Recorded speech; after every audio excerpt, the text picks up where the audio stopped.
He told me this story in less than a minute, and it just hooked in because these guys were such opposites, and it was such an interesting time. And he also had jumped ahead and said they became lifelong friends for 50 years. I loved it. I was laughing. I was moved. I was struck by how well constructed it was, and and that it wasn't really predictable in terms of how the dynamic of the relationships. It was turned a lot of things on its head, but in subtle ways. And that it was basically a movie about, different kinds of people getting along. That maybe didn't set out to get to know each other or understand each other, but they do by virtue of spending time together. And, in any time, but I think especially in this time, that's a good story. And the fact that, nobody has a monopoly or a sole right to tell stories like this, to talk about any part of society. It's like, it's open. You walk, when you finish reading the script, and especially you finish watching the movie, and I could see it on people's faces last night, you feel good. You feel good about people. You feel good about the possibility of getting along. That's wonderful. And I guess if you're a very highbrow movie enthusiast, you might go, well, it's a feel-good movie, and so what? What's wrong with that?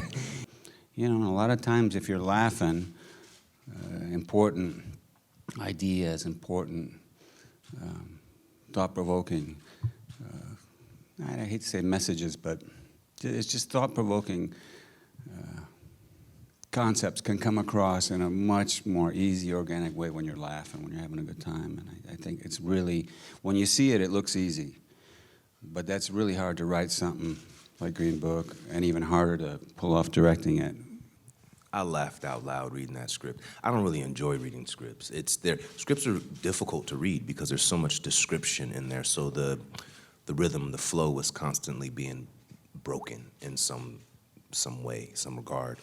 But the way in which I always know if I'm responding to a script, if I can hear the character. And what I mean by that is if I almost have to hold myself back from reading out loud, if he's resonating within me already, when I'm not responding to it, it's when I actually may start reading some of the dialogue and start trying to put something on it to see if I can wake it up in some way. And I could hear these characters really talking to each other. I laughed out loud at that chicken scene. I kid you not, on the page. I was like, should I be offended? I don't know. But I laughed hard, I think that, by all accounts, Nick's mom was a really wonderful person. And I talked to a lot of the family, and they were gracious enough to talk to us. And nobody had a bad word to say about her. I think she was just really the heart of the family as well. And so I think that the idea that could come across in the film, I think is really an honor to her and her memory and who she was within the family. And I think that the two of them were, by all accounts, always in love, which I thought was really beautiful. And to be able to have her letters, I had all of the real letters between the two of them, well, a lot of them anyway, and to be able to read those and to sort of step back into time and into this real relationship and then step into the role and into the film was really a gift. Well, as a kid, I heard the story growing up my whole life, so I always knew I wanted to make this movie at some point. So I had my father tell me all the stories. I had Dr. Shirley tell me the stories. It was just a matter of how and when could I make it. And I'll say this, Dr. Shirley said, I want you to put everything in there that's in there, exactly how as I told you and your father, but wait till I pass away. So I waited a long time. And I was gonna maybe do it myself, make it with an iPhone and a couple of meatball sandwiches. Yeah, Frank. And yeah, so it was because I wanted to protect it. But when Brian and I were talking about doing something together, I said, I have this thing about my father. I told him, he's like, are you nuts? We got to do this. And then I said, let me bring Brian in to write with me. But then he told Pete, and he said, Pete wants to meet you about it. And when I met Pete, it was immediately I knew. I said, I got to let this go and give it to him. And here we are.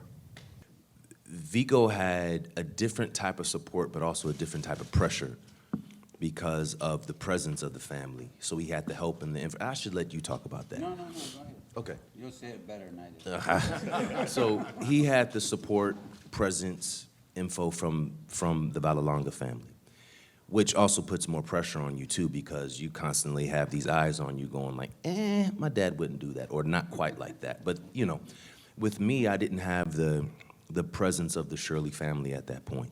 It's hard to find anything on Don Shirley. There's music out there.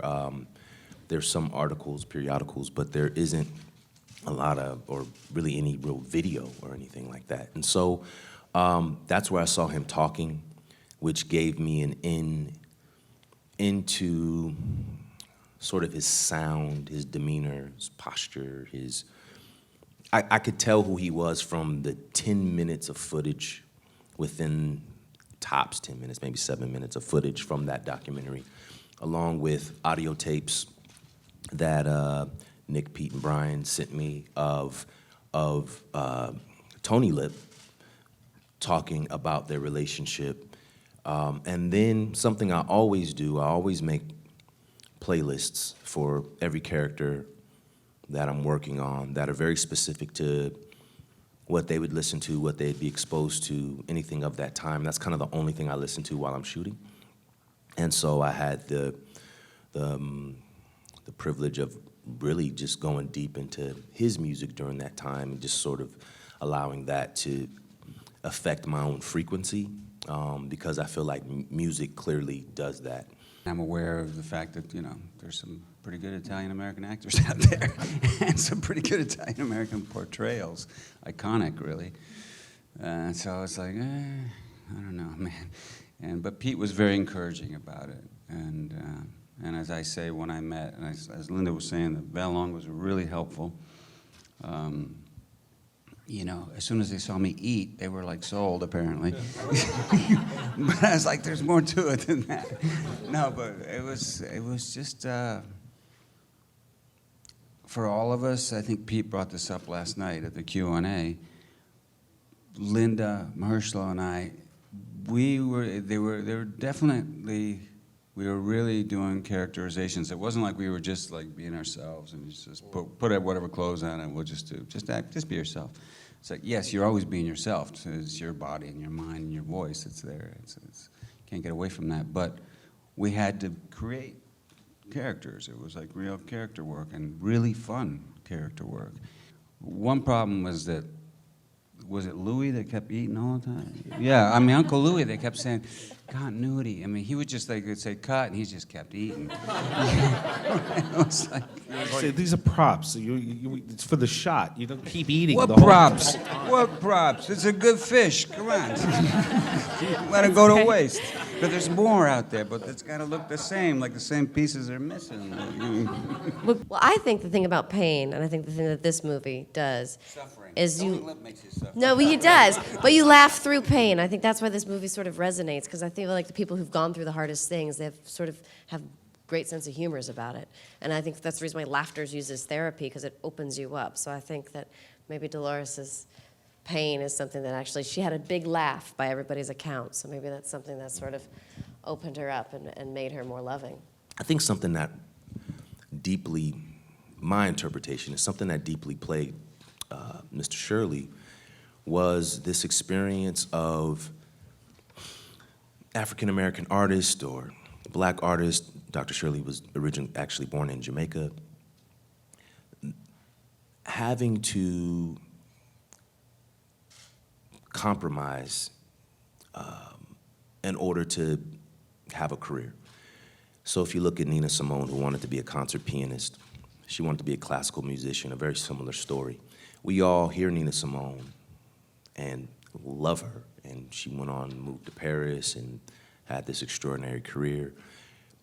But we see these black artists, and if you really speak to them, if you really hear their story, the version of them that we love is not who they wanted to be, though. And we can say, yeah, but Nina Simone is extraordinary, but what does that do to that person when you know you have something else to offer, something else that you wanted to choose but the world, the circumstances chose for you what it was that you were going to be able to be. And there's no explaining to somebody that they should be happy with what they ended up having an opportunity to offer, because they within themselves feel like that they had something else, something more specific, something maybe deeper that they wanted to do. And so that's something that we try to address in one of the scenes when Lip says, you know, but what you do is great and people love your music. Nobody can play what you play. But at the end of the day, he wanted to be a classical musician, and he wasn't able to do that because he was too black for that. Not because he didn't have the capacity or the ability. It's just he was the wrong color. And the music that and so therefore he had to do some other version of something.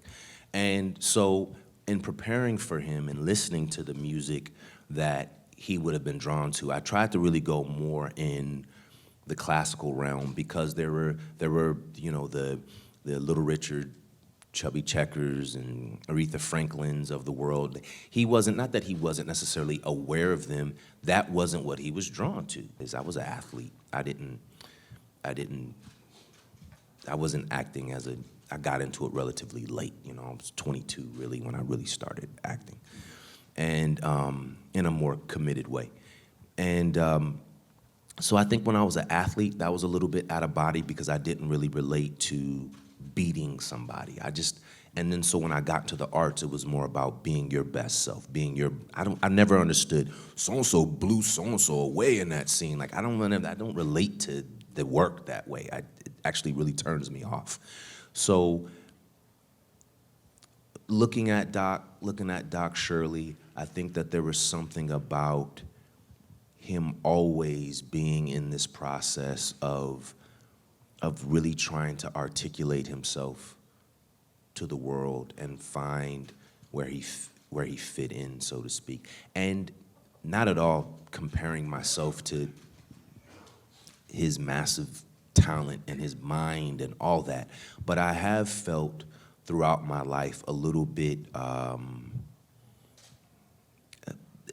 sort of in my own place where I've never really fully felt like I had a community, so to speak. So that's why I really value the people that I click with, that I find that I can collaborate with first and foremost on an energetic level. Like, that is the most important thing to me. It's great if you're a great actor, a great director, writer, whatever, but I like people who treat people well. Like, that's attractive to me, and that's the kind of person I want to be, so. Ladies and gentlemen, you're watching Hey You Guys! Hey You Guys, huh? Hey, you guys. Is that from the Goonies? It is indeed, yeah. Nice. Hey, you